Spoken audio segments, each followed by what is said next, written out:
ଦିନେ କୁକୁ ଚଢ଼େଇ ତା ଘରେ ଖାଇବା ରାନ୍ଧୁଥିଲା। ମା, ମତେ ବହୁତ ଜୋରରେ ଭୋକ ଲାଗିଲାଣି।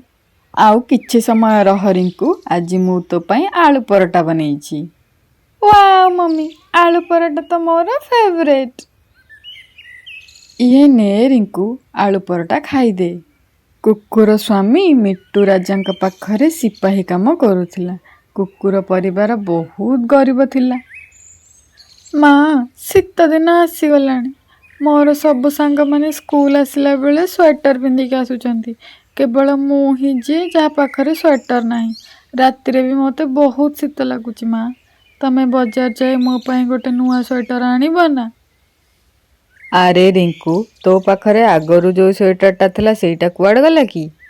ମା, ସେଇଟାର ତ କେତେ ଜାଗା ଚିରି ଯାଇଛି, ଆଉ ସେଇଟା ବି ମୋତେ ଛୋଟ ହେଇଗଲାଣି। ତମେ ନୂଆ ସ୍ୱେଟର ଆଣିବ ମୋ ପାଇଁ। ରିଙ୍କୁ, ଆଉ କିଛି ଦିନ ରହିଯା। ଯେବେ ତୋ ବାପାଙ୍କର ଦରମା ମିଳିବ ମୁଁ ତୋ ପାଇଁ ବଜାରରୁ ନୂଆ ସ୍ୱେଟର ଆଣିଦେବି, ହେଲା? ତମେ ତ ସବୁ ବର୍ଷ ଏଇ କଥା କହୁଛ, ହେଲେ ଆଣୁନ। ମୋର ଏ ବର୍ଷ ନୂଆ ସ୍ୱେଟର ଦରକାର ମାନେ ଦରକାର, ନହେଲେ ମୁଁ ସ୍କୁଲ ଜମା ବି ଯିବିନି। ଏମିତି କହନ୍ତିନି। ମୁଁ କହିଲି ନା କି ମୁଁ ତୋ ପାଇଁ ନୂଆ ସ୍ୱେଟର ଆଣିଦେବି ବୋଲି। ଆଉ ଏବେ ମୁଁ ତୋର ସେ ପୁରୁଣା ସ୍ୱେଟରଟା ସିଲେଇ କରିଦେବି। ତୁ ସେଇଟା ପିନ୍ଧିକି ସ୍କୁଲ ଯିବୁ। ମୋତେ କ୍ଷମା କରିଦେବୁ ରିଙ୍କୁ, ଆମେ ତ ବହୁତ ଗରିବ। ସେଥିପାଇଁ ତୋ ପାଇଁ ନୂଆ ସ୍ୱେଟର ଆଣିପାରୁନି। ଆଣିବାକୁ ଇଚ୍ଛା ଥିଲେ ବି ଆମ ପାଖରେ ପଇସା ନାହିଁ। କୁକୁ ଏମିତି ମନେ ମନେ ବସି ଭାବୁଥିଲା। ସେତେବେଳେ କାଳୁ କାଉ କୁକୁ ଚଢ଼େଇ ଘରକୁ ଆସିଲା। ଆରେ କୁକୁ, କଣ ହୋଇଛି? ତୁ ଚେତାରେ ଥିଲା ପରି ଲାଗୁଛୁ। କିଛି ନାହିଁ କାଳୁ ଭାଇ, ତମେ କୁହ, କଣ କିଛି କାମ ଥିଲା କି? ମୁଁ ମୋ ସ୍ତ୍ରୀକୁ ଗୋଟେ ସୁନ୍ଦର ସ୍ୱେଟର ଗିଫ୍ଟ ଦେବାକୁ ଚାହୁଁଛି, ହେଲେ ତା ବିଷୟରେ ମୋର ବେଶୀ ନଲେଜ ନାହିଁ। କଣ ତୁ ମୋତେ ସ୍ୱେଟର କିଣିବାରେ ଟିକେ ହେଲ୍ପ କରିବୁ? ହଁ ହଁ କାଳୁ ଭାଇ, କାହିଁକି ନୁହେଁ, ଚାଲ ଯିବା ଜଲ୍ଦି। କୁକୁ ଆଉ କାଳୁ କାଉ ଉଡ଼ିକି ସ୍ୱେଟର ଦୋକାନକୁ ଚାଲି ଆସିଲେ। ଭାଇ, ଏ ସ୍ୱେଟର କେତେ ଟଙ୍କା? ଜମା 500 ଟଙ୍କା ଭଉଣୀ, ନେଇଯାଆନ୍ତୁ। ବହୁତ ଭଲ ସ୍ୱେଟର ଇଏ। କାଳୁ ଭାଇ, ଦେଖିଲ, ଏଇ ସ୍ୱେଟରଟା ଭଲ ଲାଗୁଛି ନା? ଏଇଟା ନେଇଯାଅ ତମେ। କିନ୍ତୁ 500 ଟଙ୍କା ଅଧିକା ହେଇଯାଉଛି। ମୁଁ 300 ଟଙ୍କା ଦେବି। ହଉ ଠିକ୍ ଅଛି ଭଉଣୀ, ନେଇଯାଆନ୍ତୁ। ସ୍ୱେଟର କିଣି ସାରିବା ପରେ ଦୁହେଁ ଘରକୁ ଗଲେ। ଘରକୁ ଆସୁ ଆସୁ କାଳୁ ତା ଘରକୁ ପଳାଇଗଲା, ଆଉ କୁକୁ ବି ତା ଘରକୁ ଆସିଗଲା। ମୁଁ ଭାବୁଛି ରିଙ୍କୁ ପାଇଁ ଉଲରେ ଗୋଟେ ନୂଆ ସ୍ୱେଟର ବୁଣିଦେବି। କୁକୁ ମିନୁ ଚଢ଼େଇ ପାଖକୁ ଯିବାକୁ ବାହାରିଲା, ଆଉ ମିନୁ ଚଢ଼େଇର ଘର ପାଖରେ ଆସି ତା କବାଟ ବାଡ଼େଇଲା। ମିନୁ, ଆରେ ମିନୁ, କବାଟ ଖୋଲ, ମୁଁ କୁକୁ। ମିନୁ ଚଢ଼େଇ କବାଟ ଖୋଲିଲା। ଆରେ କୁକୁ, ତୁ ଏ ଅବେଳାରେ କଣ ମୋ ଘରକୁ ଆସିଛୁ? କିଛି ନାହିଁ ଭଉଣୀ, ରିଙ୍କୁ ସ୍ୱେଟର ପାଇଁ ବହୁତ ଜିଦ୍ଦି କରୁଛି। ସେଥିପାଇଁ ମୋତେ କିଛି ଉଲର ଦରକାର ଥିଲା, ହେଲେ ମୋ ଘରେ ତ ଉଲ ନାହିଁ। ସେଥିପାଇଁ ମୁଁ ତୋ ପାଖକୁ ଆସିଲି। ତୋ ପାଖରେ କଣ ଉଲ ଅଛି କି?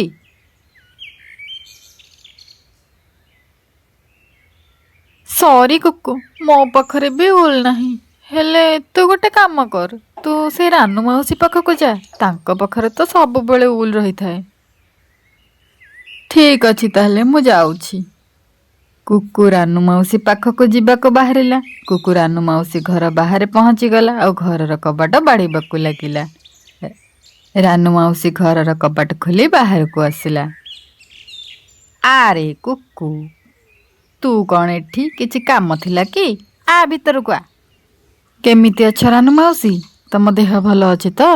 ଆଉ ତମ ପର କେମିତି ଅଛି? ଠିକ୍ ଅଛି କୁକୁ, ଧୀରେ ଧୀରେ ଠିକ୍ ହେବାକୁ ଲାଗୁଛି। ଆଉ ତୁ କହ, ହଠାତ୍ ତୁ ଏଠିକି କେମିତି ଆସିଲୁ ମ?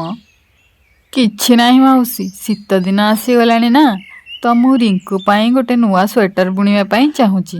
ସେଥିପାଇଁ ମୋତେ ଉଲର ଦରକାର ଅଛି। ଘରେ ଉଲ ସରିଯାଇଛି, ସେଥିପାଇଁ ମୁଁ ତମ ପାଖକୁ ଆସିଲି। କଣ ତମ ପାଖରେ ଉଲ ଅଛି ମାଉସୀ? ହଁ ହଁ, ମୋ ପାଖରେ ଅଳ୍ପ ଉଲ ଅଛି, କିନ୍ତୁ ତା ବଦଳରେ ତତେ ଗୋଟେ ମୋର କାମ କରିବାକୁ ପଡ଼ିବ। ହଁ କୁହ ରାନୁ ମାଉସୀ କି କାମ? ତତେ ମୋ ପାଇଁ ବି ଗୋଟେ ସ୍ୱେଟର ବୁଣିବାକୁ ପଡ଼ିବ। ମୋ ସ୍ୱେଟର ବି ବହୁତ ଜାଗାରେ ଚିରିଗଲାଣି। ହଁ ହଁ ରାନୁ ମାଉସୀ, ରିଙ୍କୁର ସ୍ୱେଟର ସହ ମୁଁ ତମ ପାଇଁ ବି ଗୋଟେ ସ୍ୱେଟର ବୁଣିଦେବି। ରାନୁ କୁକୁକୁ ଉଲ ଦେଇଦେଲା। କୁକୁ ଉଲ ସବୁ ଘରକୁ ନେଇ ଆସିଗଲା। ରାତି ଦିନ ଏକାଠି କରି କୁକୁ ରିଙ୍କୁ ପାଇଁ ଗୋଟେ ନୂଆ ସ୍ୱେଟର ବୁଣିଦେଲା। ଆଉ ତା ସାଙ୍ଗରେ ରାନୁ ମାଉସୀ ପାଇଁ ବି ନୂଆ ସ୍ୱେଟର ବୁଣିଦେଲା। ଦିନେ ରିଙ୍କୁ ଖେଳିବା ପାଇଁ ବାହାରକୁ ଯାଇଥିଲା। ସେହି ସମୟରେ କୁକୁ ରିଙ୍କୁର ସ୍ୱେଟରକୁ ଗିଫ୍ଟ ବକ୍ସରେ ପ୍ୟାକ୍ କରିଦେଲା। ରିଙ୍କୁ ଖେଳ ସାରି ସନ୍ଧ୍ୟାରେ ଘରକୁ ଆସିଲା, ଦେଖିଲା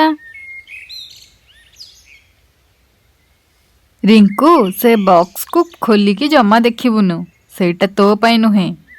ଏମିତି କହିବା ଭିତରେ ରିଙ୍କୁ ସେ ବକ୍ସ ପାଖରେ ଡେଇଁ ଡେଇଁ ପହଞ୍ଚି ଯାଇଥିଲା। ମା, କ'ଣ ଅଛି ଏହି ବକ୍ସରେ?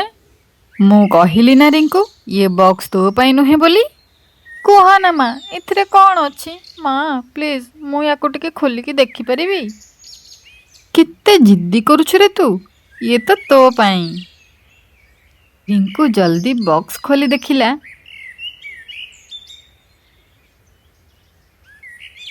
ୱାଓ, ନୂଆ ସ୍ୱେଟର ମୋ ପାଇଁ, ଇଏ। ହଁ ହଁ ତୋ ପାଇଁ, ଆଉ କ'ଣ ମୋ ପାଇଁ?